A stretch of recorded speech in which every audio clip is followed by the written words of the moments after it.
This meeting is being recorded. Hello, and welcome to episode 15. Guys, we are on episode 15. Can you believe it? This is Samugumbi, the mompreneur, and you are on AfriMoms. Have you subscribed to this channel? Did you like it? Ring that bell for the notification because I am on a roll to bring you women from all over Africa, guys. Today we are in Zambia, we are in Z. We are speaking the language. The lady that I've got is doing amazing things. She's just an ordinary woman like you. But when I was talking to her and she was telling me what she does, I was just like, oh, what are you doing? So sit back, relax. Is it textiles that you want to know? Is it fabric? Guys, the African attires that you guys wear. I found the gold mine. Today I'll be speaking to the lady who is doing this business. Chileshe, how are you, girl? I'm good, Sammy. How are you? No, I'm not even supposed to be saying that. I'm supposed to say, Polishani Mkwai. We know, Mlishani. We know Mkwai. Alila. Twalila katuishi mwe. Yeah. No, you're good. You're okay. At least you've learned the basics. The basics. At least I can greet adults, eh? Yes, you can, and you'll be good to go in the village. Exactly. Chilesha, you know what? Let the ladies know who is Chilesha. Why is someone excited to be talking to this woman? Who is she and where are you from? Let us know where you're from. Okay, so my name is Chileshe Mumbisiwade. I'm a mother of 5. I am an entrepreneur, a self-taught entrepreneur. I've never been to school or college to study entrepreneurship. So it's just started. It's within me. Wow. So I grew up in a small town called Luansha. That's where I was born and did my part of my primary school there, and secondary school I came to Lusaka. Okay. I started my business, I would say, like full swing into business. I started it in 2014. That's when I registered my business, and it became a well-known business. Like every other business, every business has hurdles. Yeah. So the startup was not that easy. I had to do a lot of learning. I had to do a lot of research. And how I came to get interest into the textile industry is because looking at the Zambian market, the textile business is not that big. And also, after the closure of the factories that we are producing chitenges and stuff, a lot of businesses, a lot of people that were into or who had interest in this line of business, it's like they also shut down. Wait, Chilesia, wait. Oh my God. You know what? We've always known Zambia for the textiles, for the chitenges and whatever. And you're saying that it's not big. How come it's not big? Okay, so I'm saying when I say it's not big, I'm making comparisons to countries like Ghana, Nigeria, where when you go into a market, probably the whole town center, that's a market of just fabric. But for a place like Zambia, you find that there are just few components of few businesses that are doing this business, and mostly they are doing it on a retail basis, and not and on a smaller scale when it comes to wholesale. So you even find that you even find that even the pricing, there's not much difference between the retail price they are giving as well as the wholesale price that they are giving to customers. Okay. So what's the name? What's the name of your business? I mean, what are you doing? You started by saying you did your business. What are you doing? What's the name of your business? What are you dealing with? So my business name is African Fabrics Zambia. Yes, that's the trading name, and that's what it's known. So we sell fabrics like chitenges, laces, the popular Nigerian laces. Those are our two major products. Then we've also gone into production of handbags, we've gone into production of shoes. Okay. So the handbags and shoes are made out of chitenges. And we have created a channel. We have certain customers that are buying directly from us, and they are selling in their countries.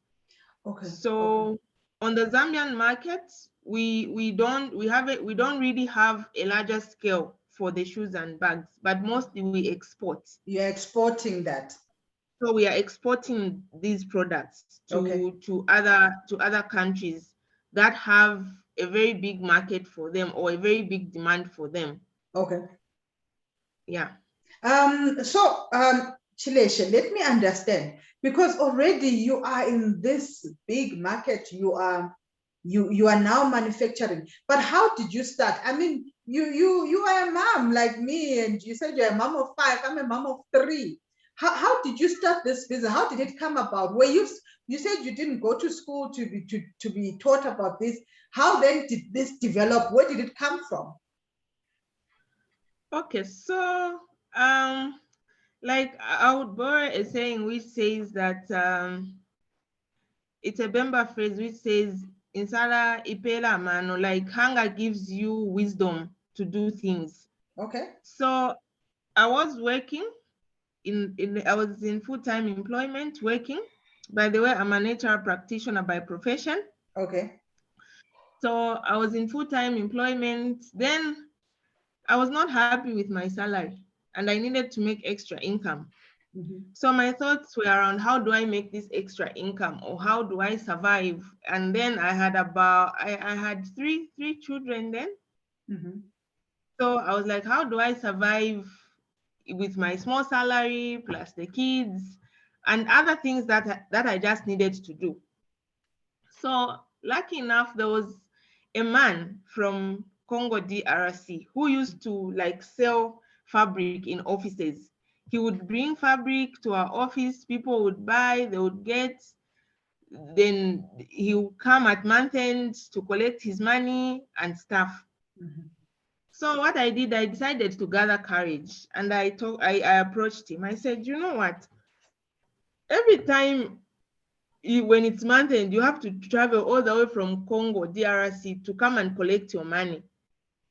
Don't you think that's an expense? He was like, yeah, it's an expense, but I have no choice. I have to like come leave this stuff here and then go back, then come again to collect the money. So I told him, okay, why don't we strike a deal? Leave me your fabric, I sell them for you, then I send your money. Instead of you coming all the way, let's bridge a gap. So he was like, no, but what if I come here and then I don't find you, or you've gone to another company? I said, don't worry about that. I'll give you all my details, my identity, so that wherever you want to go, you'll be able, if you find that I'm not here, you'll be able to easily identify where I am. So he said, okay, I can't give you a lot, but I'll give you a few. So I said, how much is that few? So he said, okay, I can give you at least 10 for a start, and then we see how the business will go. So the first time he left me with 10, that 10 finished like in a week. Wow. I sent him the money. He came again, brought me another 10. Again, those fabrics finished within a short period of time. less than a week. Wow. Within a month, I decided to open up a Facebook page. Okay. And I started marketing the fabrics on Facebook. And I did not restrict the marketing to just Zambia. Yes. I opened it up worldwide. Okay. So now I started receiving orders like from Botswana, Namibia, Zimbabwe, Angola. And I was like, oh my God. Now this is going to be overwhelming, and it's going to be rough. Yes. Because this guy has not trusted me with a lot of fabrics, and now I'm getting people like who are saying, I want 100 pieces, I want 50 pieces. Now, how do I juggle around all this? Yes. So now I told him again, I said, you know what? Because I started now calling him and texting him on WhatsApp to say, you know what? I'm running out of fabric and I've got like 100 orders. What do I do? Then he's like, but where did you get those 100 orders? Me, I don't get such orders when I'm in Zambia. We're not the same. Just give me the fabric if you have. Yeah, yes. Just give me the fabric if you have. Don't start questioning me where I'm getting all these orders. So he started giving me like 30, 20, and still I started more like failing to meet the demand, because I felt he started like being stingy with his fabric. Yes. And sometimes he would choose what to give me, like, no, I can only give you these prints, I can't give you this. So after all this back and forth with him, I started doing my own research. I started looking for suppliers. I started searching. I researched in Nigeria, Ghana, tried to source some fabric here and there. It proved to be a bit expensive to source from within, like within the continent, like Nigeria and Ghana, because you find that even when you're sourcing from those people in these countries, they are not wholesalers. They are also retailers who will say, I'll give you at wholesale. But if you ask them again, the price difference between the wholesale and the retail, it's a minimum of maybe less than $5. Yeah. So you do the calculation, you find that you won't make any profit, but you do it for the sake of keeping the clients, the customers, and not wanting them to like go away and think you're unable to meet their requests or their demands. So it so happened that one of the suppliers from Ghana actually opened up with me to say, you know what, I'll be very honest with you. You're complaining that you're not making money out of whatever I'm selling you, but I'll be very honest with you. The best product you can get, or for you to make profit out of this, is try the Asian route. I said, okay. I tried the Asian route. So what do you mean? She said, I'm being honest with you. A lot of industries, even here in Ghana, they are dead, just like Zambia. They're not producing. We are all going to Asia to have these things made, and then they are being brought here to be sold. I said, oh, really? I asked her, could you please recommend one supplier, or even just a factory that can agree to work with a startup like me? Because I can't say I'm a big business now for me to buy, because she mentioned for you to buy, you need to buy a container and stuff. I said, at this moment, I can't even manage half a container, not even an inch of a container. Maybe I can buy 300 pieces, 200, but not a container. Not a container. I can't manage. Yeah. So she's like, okay, I'll give you someone's contact, then you talk from there. So that's how I started speaking to some supplier who's based in China. And for sure, they were so strict on the requirements in terms of what to produce. All right, okay, because they're producing bulk, is it? Yes, and he was like, we can't sell you less than a container, because we are strict on that. Wow. I'm like, oh my God, okay. Since you can't sell me less than a container, that's fine. So I went now again to do the search. Yeah. I went to all sorts of online publishers from China, India. Where didn't I go? Thailand. Look at you guys. I told you, these African mompreneurs, they will go through all lengths. And here's a woman who is doing fabrics, and she had to research, and she said she researched everywhere. So if you're out there and it's your business, you're finding a challenge, push yourself, get to that level where you research your business. What is it that you want to get in your business? Where do you want to get into? Look at Chileshe. She's researched, she's been everywhere. Chileshe, I'm enjoying this. Yeah, so, and you know, one thing I noticed through all this journey is that it's very, I would say Africans, we are not willing to give information about what we are doing to other people, especially women. That's true. You find that you ask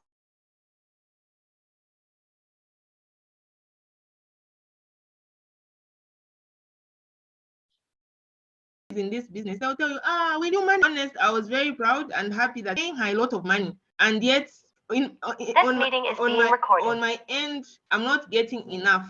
So she said, no, I don't want to get to me to earn and you are not earning or you're not gaining out of this business. Okay. So try this route. If it fails, then you can come back to me. So I did all this research, and finally I couldn't find someone. I just decided to buy the air ticket. I raised the money, got the air ticket, and flew to. I went with money to buy fabric, but I ended up not buying fabric because when I got to China, every store I went to, they were saying we can't sell you less than 500 pieces, or we can't sell you less than 1,000 pieces. And I was willing. My budget was to buy even at least 300 pieces just to have stock. Yes, now. Just for me to have stock. And I went with my husband, and my husband was like, so. Oh no, our network is a bit bad.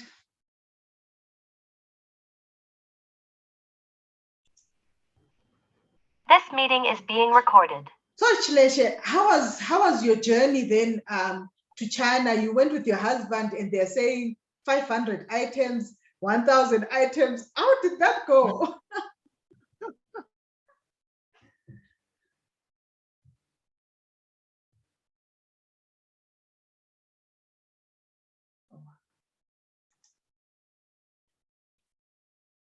Okay, so when we came back from China without buying and only buying a few stuff for ourselves, we decided again to re-strategize, and I almost gave up. I was like, I'm not going to do this thing. I think it's not going to work for me. But my support system is so strong such that they wouldn't let me just like leave it without trying hard. Hashtag support system. So I decided again to start looking until sometime in about 2015, November, December, I again took the second trip to China.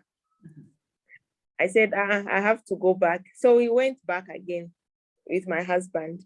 This time around, I met somebody, a lady who was doing like some marketing, a Chinese lady was doing some marketing at the hotel. They do the shipping to African countries. They link businesses to suppliers and stuff. So I started talking to her and we got into a conversation just by the hotel reception. So she was asking me, is this your first time to come to China? I said, no, it's not my first time. This is my second time. She was like, oh, okay, what have you come to buy? So I started explaining to her. So as I was explaining to her, she said, I've got those guys don't call each other friends. They say a sister. I've got a sister who was doing this business, but I'm not sure if she's still doing it. So we can go to her office. So I told her today, not today, pick me up. So the following day she came in the morning, we went to that place. And that's where we found a mass of fabrics. Wow. Wow. It's like every little shop we went to within Guangzhou, like they were getting from that place. Wow. Oh my word. So we went to this place, and apparently this area is just, they just deal with fabric. What's the area called? Is it you? It's called, what's the name? I need to check. I Right. can't remember. In Guangzhou. Okay, okay. Guangzhou. I'll send you the name of the area. Okay, yeah. Okay. So they have like businesses that just deal with So we got there, I explained, she introduced me to the friend, I explained what I wanted. So the friend also said, okay, much as, yes, we usually sell per container, but since you're a new business, I'll allow you to speak to my boss so that I hear, because at this stage, I can't make a decision. It's my boss to make a decision. So I was introduced to the manager. We spoke at length with the manager, explained to him what I wanted then and my plans for the future in terms of the business. So the manager said, okay, I'll give you the quantity that you want. But we are not going to do the customization as we do it for others who buy in bulk, like the West African markets. Yes. So you have to select from what remains, from what we send, especially to the West African markets, because Yes. I told them the way the Zambian market is, or even the outsider customer base that I have, they all come with a story of saying, I want this Nigerian fabric, I want Yes. this Ghanaian. They won't say, I want this fabric, because even if I tell them this fabric, I got it from China or Thailand or India, they'll start saying, no, me, I want something from Ghana, or I want something from Nigeria. Yes. So what I want to make a selection from what you send to the West African market, so that even if they see that fabric on the internet, when they come, I have the print. They'll be able to say, okay, it's genuine, or it's what I want. Yeah. Said, okay, we'll do the selection and we'll show you what the West African market buys. So we went into the selection, to the marketing team, went into the selection, picked the materials that I wanted, made the payments, and the goods were good to be shipped to Zambia on a shared container. All right. Okay. That was my first bulk order, which I had made. Okay, so Chileshe, from what I'm hearing from you, the how you got to this part is you selling from that man from DRC. Did you save your profits? How are you managing your money from there? How did you manage your money until to the extent that you could travel to China and do that? How did you finance it? Okay, so what I did, I used to save every little profit that I made from the business. Okay. I opened account. I opened the bank account with Stanbic. Stanbic they had an account for SMEs. Okay. Or I would say like dealers.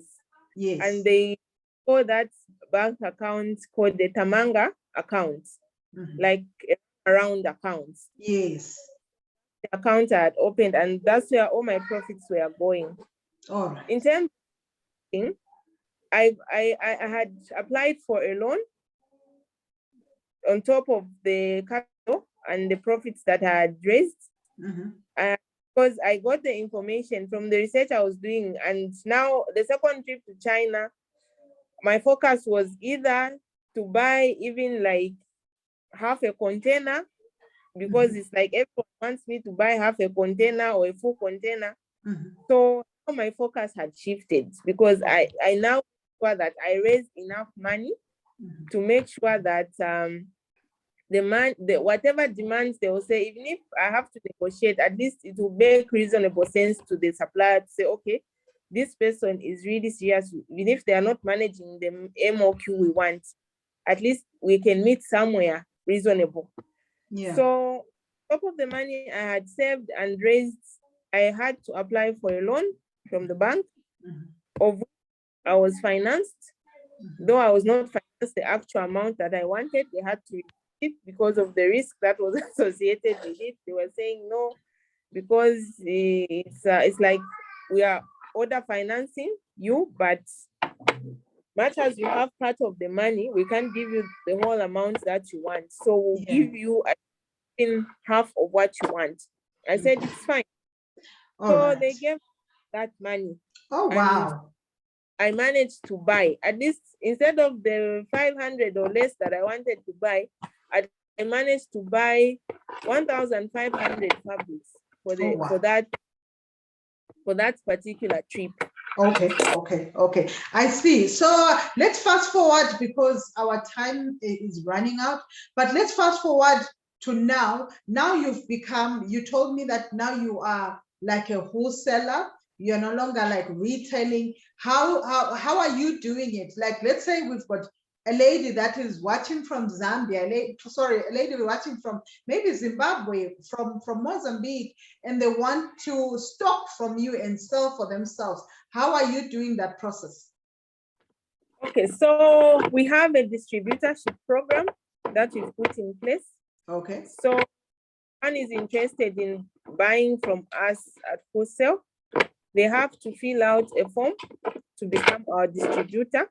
Okay. In that area, we identify, we do the vetting. We because we know which area, or if they are from Mozambique, which town are they from, which area, which are their focus areas in terms of marketing the products, and who are their target, who is the target market.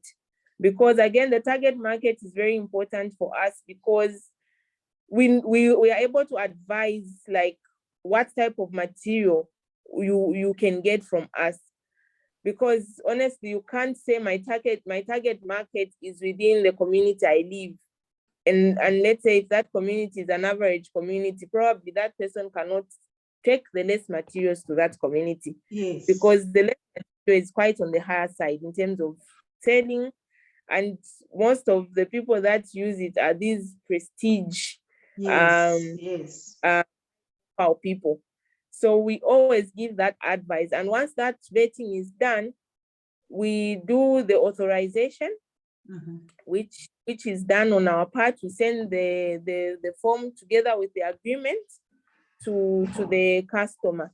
So most of the new time customers who want to do the wholesale, they mistake our channel, like they mistake with network marketing. All right. And I also say we are not a network marketing business. Because we don't ask you to look for other distributors. Yes. We don't determine your price. You sell at your own price. So if we give you a price to say sell at this, you are buying at this price from us, how you sell it to your market is not our concern.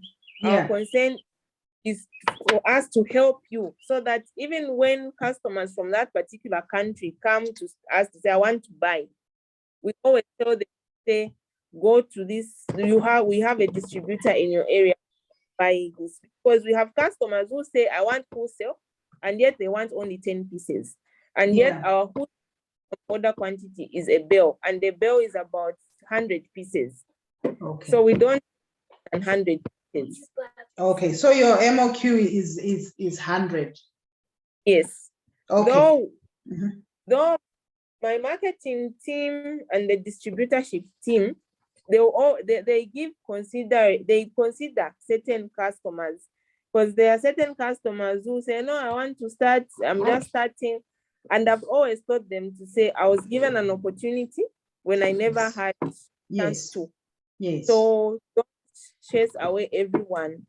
You are able to tell from the conversation, say this person is serious with the business, but they can be helped, and this person is not serious with the business. So because when they, especially from the social media, they view that the customer is serious, they refer that customer to me. All right. And in a conversation, and then we discuss what they want, what their plans are for the business, how best they understand the business. Because The textile business, to be honest, is very, it's very tricky, I would say. Okay. I can have one print of material which is very good quality, the same print to find in the market, but very poor quality. And people fail to do these two things. Okay. So you find, even if you tell someone the price, they'll say you are too expensive. I saw this material. We have a market here, which is very popular. I'm sure even like especially amongst our clients from Zimbabwe, it's very popular. No, when I come to Comesa, this material is costing this much. And I'm always saying, Comesa, yes, but have you seen the quality of the fabric that I have? And have you compared it with the fabric that you found at Comesa? Yes. And in most, when they compare the two, they will be like, you were right. This is much better than this one. So I always emphasize to customers to say, I'm not sure how much you understand fabric, but if you're just looking at a pattern or a print, it will be very, very difficult for you to identify what is quality and what is not, or what is of poor quality. Wow. Chileshe, I feel like I've just had a lesson on fabric. You know what? This is not the last time that we are chatting, because I feel that more women need to understand this industry, because I've seen people selling this, I've got this, from this. But as you are explaining it to me, it seems that it's a complex industry. So I hope that you are open for me to come back to you and say, okay, let's talk about this particular one. Let's talk about this particular. Will that be okay? Yeah, that will be fine. Okay. All right. But for today, thank you so much. We've learned a lot from you, and then getting to understand your business. And I know that there are women out there who are going to say, listen, I found the supplier. Guys, if this is the research that you're looking for, come on. This is the lady. Contact Chileshe. I'll leave her details down below on this video. Click down below. All her details will be there, her social media pages, her phone number directly to her. I always say, if you can't get hold of her, get hold of me. I'll get hold of her for you. But having said that, Chileshe, do you have anything else to say? Just 1 minute, and then we wrap this up for today. Okay, so I would like to encourage women entrepreneurs, especially mothers, because there's a tendency amongst women whereby you want to do business or to start business, but you don't do enough research. Just because Samu is doing this, if she's doing it, I can do it. Yes, you can do it, but you need to understand the level of effort that has gone into that. Laziness has never paid anyone. You need to have time for a business. A business is like a baby. You need to have it. You need to nurture it. You need to water it. If you don't have that time, it will be very difficult and challenging for you, because you keep on changing businesses. Today you start this, tomorrow you start this, and at the end of the day, you tell yourself, business is not for me. For business is for everyone, for as long as you put your minds to it. Thank you so much. Thank you so much, guys. A business is like a baby. If you're a mother, you know how it is to take care of a baby. You need to manage it. And I'm sure you've seen AfriMoms. This is our baby. We are on episode 15. Listen, one day we'll be saying we're on episode 150. Listen, we'll be saying we're on episode 500. But it's step by step. Hey. Yeah. Awesome. Thank you so much. This is Samugumbi, the mompreneur. Chileshe. Bye for now. Thank you, girl. Thank you. My name is my trademark, guys. This is Samugumbi, your host.